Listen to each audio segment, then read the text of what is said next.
Resident Evil 4 Remake on the Xbox Series X. Breakdown review, spoiler free, just like we always do. The last thing that I want to do is ruin something like this for someone else, because as a reviewer myself, I know how painful it is for someone to spoil the game. So, is Resident Evil 4 Remake worth buying, worth playing, or is it just another cash grab? You guys have watched my journey throughout pretty much every remake Capcom has pushed out, from Resident Evil 1's remake, 2, 3, and now 4. And you have heard my input around it all, and my disappointment with how they've kind of gone downhill pretty quickly. So we're not going to talk about them. We're not going to talk about them. We're going to focus on whether or not Resident Evil 4 Remake is worth grabbing. Now, if you weren't there during the unboxing of the collector's edition, I have taken photos of the Leon Kennedy statue. I've plastered them on my Discord, and I've plastered them on Instagram. Go check them out. If you need the links, I can provide them. They're on my Trovo page. They're in Discord as well. Just go knock yourself out. But if you weren't there, then that's pretty much where you'll find them. So Resident Evil 4 Remake is a 70 gig file. It's quite a big boy. It's download on day one, as soon as I put my disc in, was a 28 gigabyte download. So I had to wait for the game and the download to install all together. 4K HDR, 60 frames per second. The game, you can see it when you start up the game itself. When you look at the quality of the game, you can definitely tell. So this is a large file, bigger than a lot of the other Resident Evil games that you can play. Current digital price is £58. Digital deluxe is £66. I could get the physical edition from my usual place for £57, which is only £1 cheaper than digital, which is a bit disappointing. And the collector's edition was over £250. And a massive shout out to John Doe. He was the one that filled up the tip goal and supported us in pre-ordering the collector's edition with the statue, with the art book, the map, the digital codes that come with it as well. It was basically everything in a big crate box. So again, if you want to see that, Instagram, Discord, knock yourself out. Consoles on launch: PS4, PS5, Xbox Series X, S, and Windows. So everyone gets to play this. This isn't an exclusive for Xbox or an exclusive to PlayStation. So everyone can get on this and play. Oh, the Switch, I guess. Boo-hoo. It is a action adventure, just like you expect from a Resident Evil game. You know what you expect from Capcom, and the developers are obviously, it's Capcom. The breakdown that we're going to do is exactly the same like all the other breakdowns. I have my template. You'll see me looking to my right, because that's where I've got my initial template. So the very first thing that we're going to talk about is choice of audio used, i.e. the main core around that is the soundtrack, the music, and I can't fault it. I really can't. The music was absolutely fantastic. It definitely gave me the old school vibe of the older Resident Evil 4, and I used to play that a lot. It's not one of my favorites. I know a lot of people that entered the Resident Evil franchise started off on the original Resi 4 and worked their way through the games at that point onwards, and then started, you know, maybe looking backwards at all the older ones. So I know this game is definitely a big deal to people. The music that's used in this game is fantastic, and I can't fault it whatsoever. It sounded great from start to finish. The soundtrack is excellent, and I had no issues with it myself.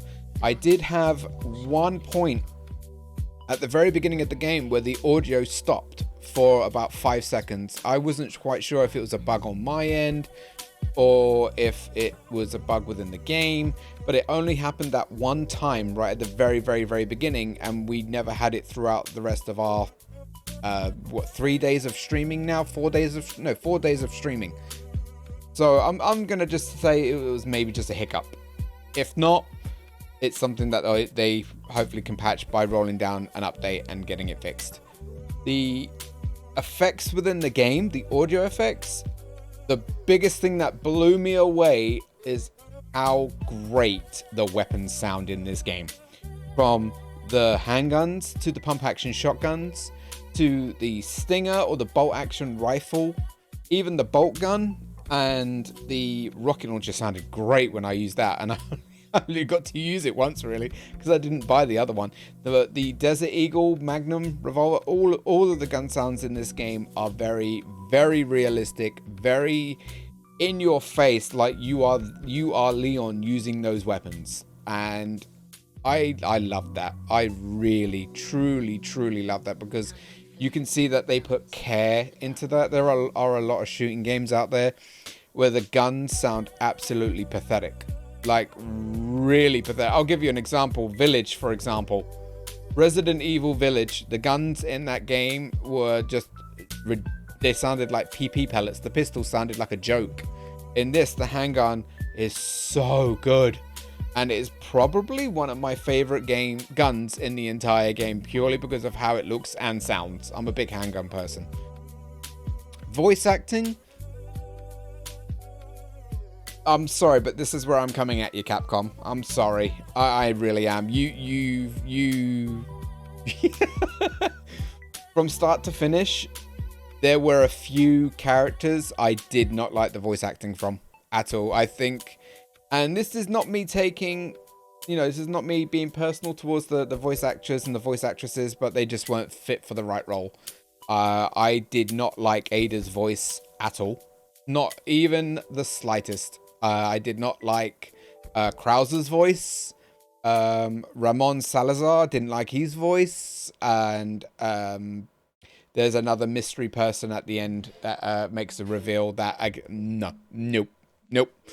Voice acting for Leon and Ashley, I'm absolutely fine with. Not a problem at all. But I did find an issue with the enjoyment level of the voice actors in this game. And I was a little let down. I'm not going to lie. The voices have to fit the characters. That is the whole aspect of villains, good guys, and stuff like that. It carries so much weight behind that character. Especially when the bad guy sounds threatening and scary and stuff. No. Nope. The voice acting was better. In most cases with the original Resi 4 compared to this one, in my honest opinion. And that is the first main letdown for me. That really is that the voice acting just wasn't good enough. The choice of voice actors and actresses used wasn't good enough. That's the correction. Sorry. So yeah, I was disappointed. A bit. Quite. Graphics, texturing, and weather effects. Graphically, easily one of the best looking Resident Evil games you'll play.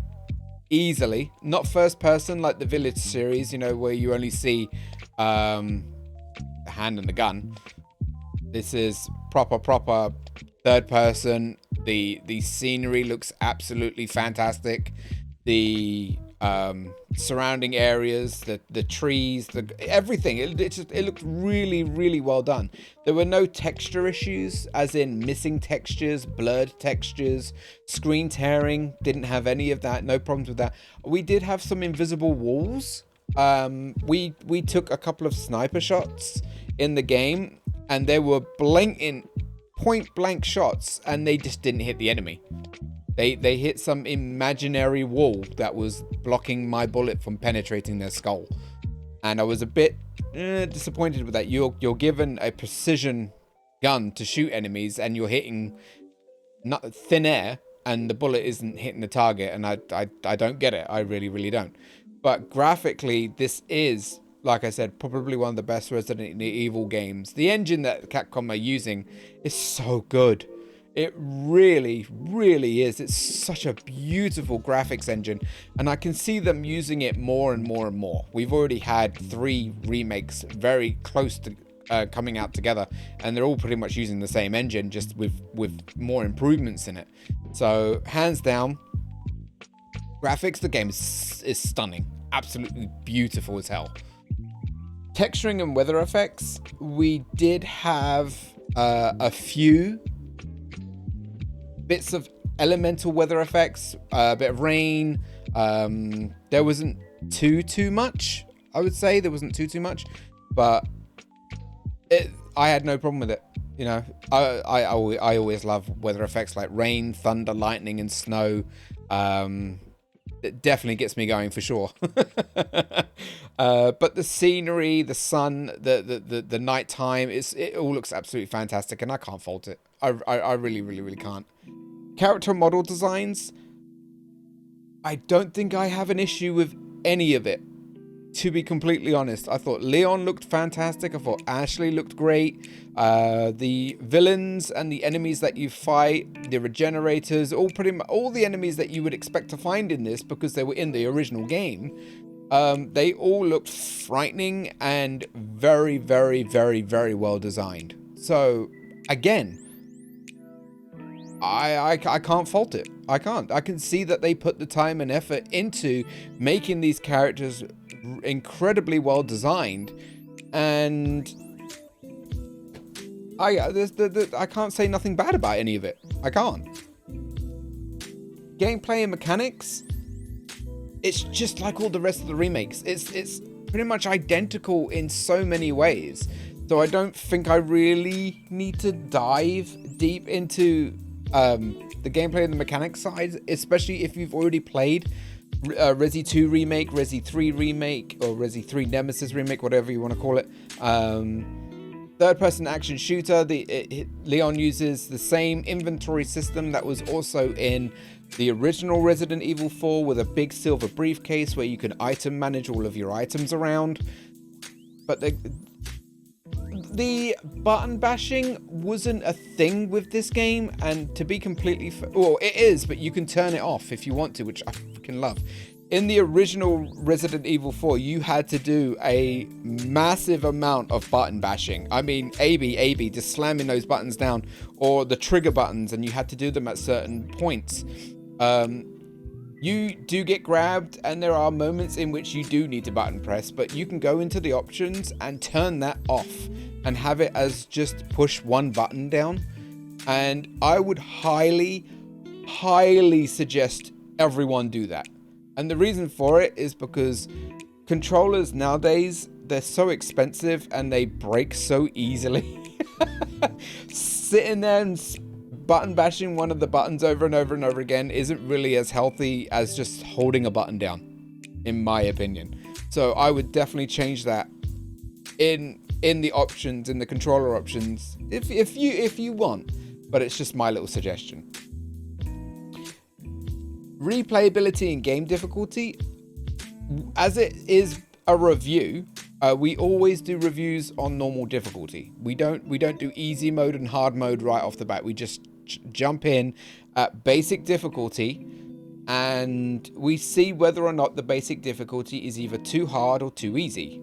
And again, coming from a person who's played the Resident Evil franchise back to back, I'm very accustomed to everything that happens within the game.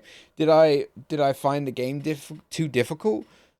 No. I actually found some of the bosses ridiculously easy on normal mode, and I wasn't super OP. I did go around and I did collect pretty much, I'd say about 98% of all the treasures. So I made so many mistakes. So with buying and selling guns, the merchant does warn you that when you sell the weapons back to him, that you do get a portion back from him. So that means that you're not going to get 100%.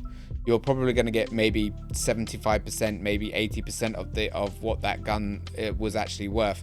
So you do lose some money. So you should always be careful. But I made so many mistakes with buying and selling guns. I regret it, and I'll make sure that in my next playthroughs, I'm not stupid.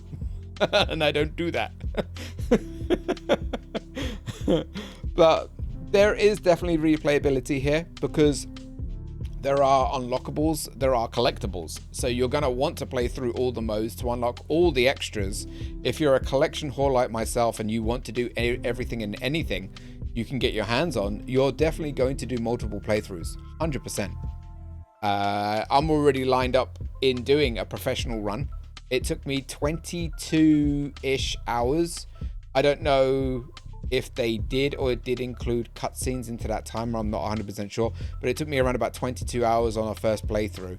And there is an achievement for running the entire game in under 8 hours. So that is my target point right there, is 8 hours, which is two streams on Trovo to do a full run. I have no idea what the speedrunners are doing right now. No idea, but I'll look into it at some point. Story, if applicable.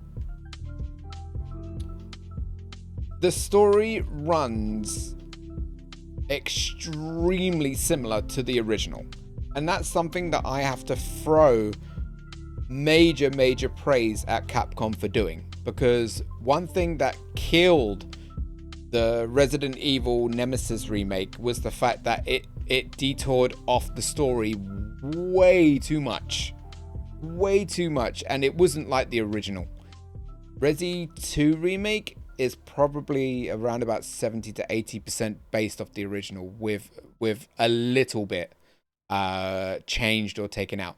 And Resi 4 does a very good job to not only follow the original story, but also the original narrative as well, in how Leon responds to certain things. There are quips and sayings throughout the game that are basically taken straight from the original. And a good example of that is right at the very beginning of the game, when you're clearing out the village. When the bell starts to alarm in the original, he pretty much says, "Where's everyone going? Bingo." And in the remake, it's exactly the same. It's pretty much almost word for word exactly the same. And they follow that throughout the game. There are a lot that they've taken verbally and sentences from it. And if you are a massive fan of the original, I think you really are going to enjoy this, because you're going to see those references from the original too. Customization and stats building.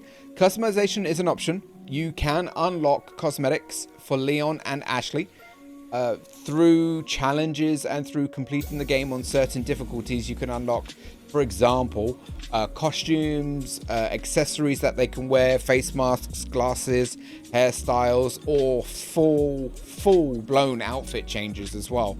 Some of them, I mean, I don't care about shit like that. I'll be completely honest, I really don't care. It's just an extra little thing to have.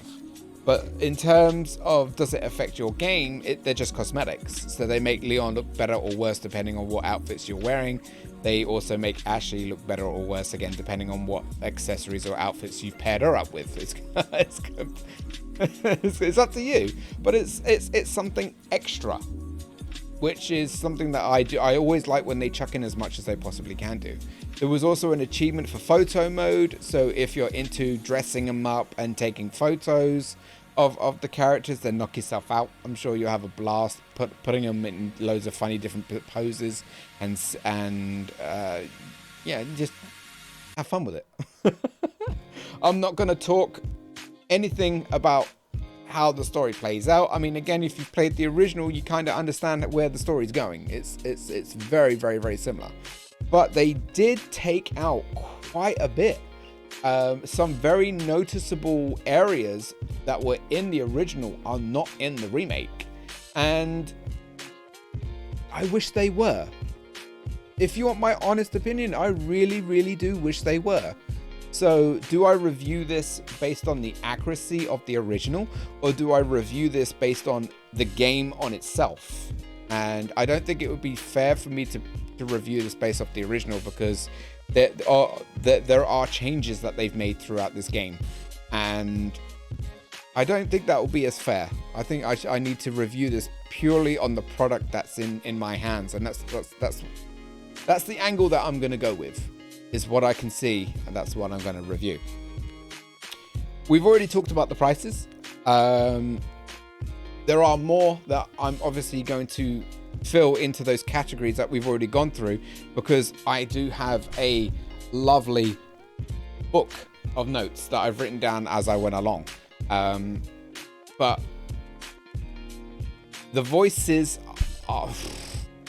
it is a kick in the nuts for me. It really is, because the voices are such a big thing in a story narrative game. It really is. But let's go through what I've written down, because it will give you more context in the review itself. We've already talked about the graphics and the gun sounds, the enemy designs. I know a few people were not happy with Lewis's image, and I can see that. I can see that. Lewis was a very handsome man in the original game, and he was definitely a ladies' man. His accent was super strong. The way that he dressed, he was a pretty boy in a way, from that region of the world. I think he got beaten with an ugly stick in this one, to be honest. If you do want my honest opinion, I do think he was beaten with the ugly stick. I don't find him as an attractive male as I do from the original game. But that's just my input, to be completely fair. The return of the merchant was a massive. Oh, I was so grateful. I was so scared that they didn't put the merchant in the game. I was really worried that the husky, darkness voice merchant man with his glowing eyes wasn't there to open up his coat and reveal all his wares, so I can start buying and customizing my own guns. I mean, the customization in this game isn't as thick as other games, but you can attach scopes, you can attach support on certain guns, and lasers as well. Not laser beams, like a normal handgun laser, so you know exactly where the bullet's going to land. That is still within the game because it was in the original, so it makes sense to have that within the game. There are also treasures, just like again in the original, and you can again fit gems into these treasures, and make a vast amount more money. And one thing that I found is the game didn't explain certain things very well, especially around the treasures. If you push the X button, or I'm guessing on PlayStation, it'll be the square button. On one of the screens where you're putting in gems, it will give you a color chart and it will tell you exactly the best way of making the most money. Because if you do, for example, 4 of the same color gems in one treasure, you'll make more money that way than having a mixture of certain gems, unless it's like 5 different mixtures. But just go through the list to try and maximize your profit in them all. There was no... I know this wasn't a big deal for me, but I am going to bring it up. I think, and again, people in the chat right here, which I know you're buzzing away, thank you. I would have loved a mini-map, so I didn't have to keep opening up the map, if that makes sense. There was space around the corners of the user interface where I think a mini-map would have been nice to have. Not a massive deal breaker. I know some people were probably like, I didn't need it. But I think it would have been nice to have a mini-map. So then again, I didn't have to open up the full screen map, so I can just navigate my way through certain things. But again, my opinion. Manual control of the flashlight. I said this so many times throughout this game.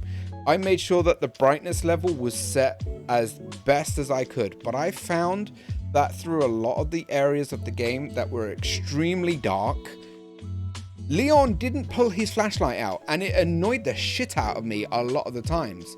Because if I would have been able to hold my flashlight out manually, I may have seen, for example, more of the bear traps I kept stepping in. But this is just, again, this may just be my personal preference thing, but I would have loved the ability to manually control the flashlight in this game, just to give me some better vision when I needed it in darker areas. And I also found it a great feature that Leon could crouch down, because there are a lot of sections throughout the game where you had to crawl through very, very small spaces. But Leon couldn't shoot while crouching down, which I found pretty...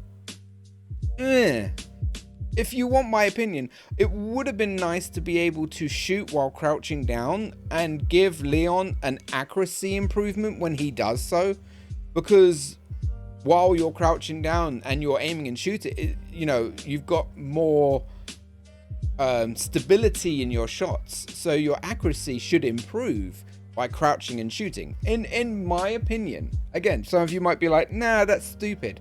Well, you gave Leon the ability to crouch and duck, but you can't hold your gun out while crouching and ducking. So if there's an enemy behind the obstacle that you're going through, you can't shoot them while going through it. You have to wait until you get to the other side, stand up and shoot. Just my thing. They used a parry system in this game that wasn't obviously a part of the original game itself, and I absolutely love the addition of them putting it in there, because for anyone that enjoys running like a knife only type build where you're trying to show how much of a badass you are by swinging just a knife around, there are many occasions where enemies are attacking you where you can pretty much parry their weapon back and put them into a stun lock, and then you can do executions on them, which are just so satisfying to do.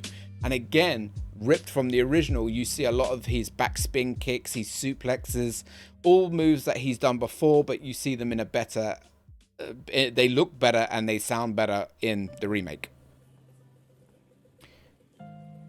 Case accessories come with perks. There is the mini game that's in the original is also in this, the shooting range. With this game, you earn tokens which you can then use towards little ball prizes that come out of like a vending machine. You put tokens in, you turn the dial, and a ball will come out, and inside the ball there'll be an accessory, like a charm, like a keyring charm that you can hook onto your suitcase. You can actually change those around and customize the suitcase, and in doing so, you're actually affecting bonuses that you get as well. You can get different color suitcases which reward you with more ammo on kills, or with more money on kills, or you can use the charms to increase your yielding when you're crafting ammunition or grenades and stuff. I freaking love that. I absolutely love that. But we found a major problem with them. And Willie, close your ears for a minute. Because this is going in the review. 100% this is going in the review. I found it really, really, really weird that putting 3 gold coins in, because they say if you do gold over silver, you get a higher chance of getting better stuff. I put 3 gold coins in, and I got the worst type of item that you could get, which was a common. They have grades like common, epics, rares, and super blah blah blah, and I wasn't happy about that. I was like, are you for real? But I continued playing on, and I kept going. Later on, when I got to the second gun range, I did the exact same thing and got another common, and I started to get a bit pissy. I tried silver coins, and I pulled out some epics and rares, and I was like, wait, hold on, that doesn't make any sense. So I reloaded the save file. I reloaded, went in and cashed in, and got the exact same charms again. I was like, there is no way that this isn't RNG. They must completely randomize this, so it's more of a surprise thing. I reloaded 5 or 6 times in a row and predicted and calculated the exact charms that I was getting all the time. Because it's not RNG based. It's not. If it was RNG, it would be different every time, and it wasn't. I was getting the exact same charms all the time when I was putting in certain coins, and I think that is a massive no-no. That should have been RNG based, and when using gold coins, it should have increased your chances of getting epics and rares and stuff like that, and not landing you shitty commons. But again, my opinion, and I know it might not be a big deal, but I'm a loot goblin. I love my loot. And I love my treasures. And I love doing mini games to earn more treasures. And when you kind of stiff me in a way for these treasures, not really happy about it. You do get progression warnings throughout the game. The merchant will tell you. I love that addition, so you know exactly when you can backtrack and how far back you can go. I do love that a lot, because it did save me from losing some of the treasures in the game. I was like, okay, I'm going to go back now that you've told me to go back and try to find the rest of the items. I did write a list of all the missing segments that were not in the remake, but they were in the original. And I don't know whether or not to talk about these, because it is then you know what? I'm not going to. But 2, 3, 4, 5, 6. I've got seven segments that were taken out of the original and not put in the remake. So I won't talk about them. Don't like I'm not going to talk any more about the voice acting. I'm not. Oh, I found that the knifing tutorial came too late in the game. You have to deal with a lot of enemies, and I mean quite a lot, before the game actually teaches you how to properly use your knife in terms of parrying and executions. And I found that a little bit weird. I thought that would have been literally the very first thing the game would have taught you how to do. Here's your knife. This is how you use it. I mean, it's not rocket science. I get that. But I didn't know I could parry straight away. I didn't know that. And the game tells you later within the game, oh, by the way, you can parry, by the way. Woohoo, surprise. So that's pretty much everything that I've written down. Now it just boils down to, would I recommend it? And would I, and what would I grade it? Would I recommend this to all of the amazing Resi Evil community members out there that really, really want to play this game? And the short answer is, oh yes, 100% yes, because I had an absolute blast playing this. An absolute blast. In my honest opinion, it is leagues better than Resident Evil 3 Remake in so many ways. And if I was to pair this up with Resi 2 Remake, it's a close, very, very close battle. It really, really, really is. But Resident Evil 4 Remake is absolutely phenomenal from start to finish. Absolutely fantastic. And if you've never played the original, then please do.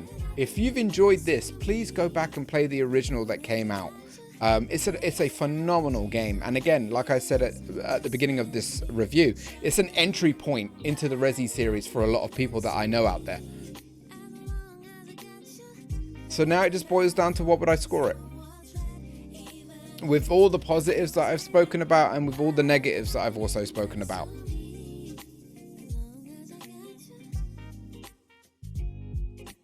I've been struggling with this score, and I'm not going to lie. The reason I've been struggling is because throughout playing this, yes, you're comparing it to the original if you've played the original. But I need to do my very best to review the product that I have in front of me and not ruin a review because I'm trying to compare, and I shouldn't be doing that. So with everything that I've spoken about, the issues, the core issues that I had, there were a lot of bad voice actors and actresses in this game. That really killed it for me. It did. But at the same time, I can't compare it to the original. I can't. Their voice acting in the original was quite good. So I can't really be too harsh on deducting points. The mini game with the accessories, that killed the vibe in doing them, to be completely honest. But I will still attempt to do them and still attempt to try and get S ranks as well. I'm happy scoring Resident Evil 4 Remake with a very high praise. Very, very high praise. And a solid 9 out of 10. I'm sticking with that. 9 out of 10. Play it, enjoy it. Let me know if you're watching this video over on YouTube. Flood my comment section. I would be so grateful. With what do you feel I was too harsh? Do you feel I was too soft on the review? Do you disagree with my scoring? Let me know. Let me know what you thought about the game. But Resident Evil 4 Remake, in my mind, scores a 9 out of 10. End of. Thank you very much for watching the review. My links will be down below for Trovo, where all my live streams happen. And I hope to see you over there. So stay safe, healthy, and well, and I'll see you guys in the next review. Bye-bye.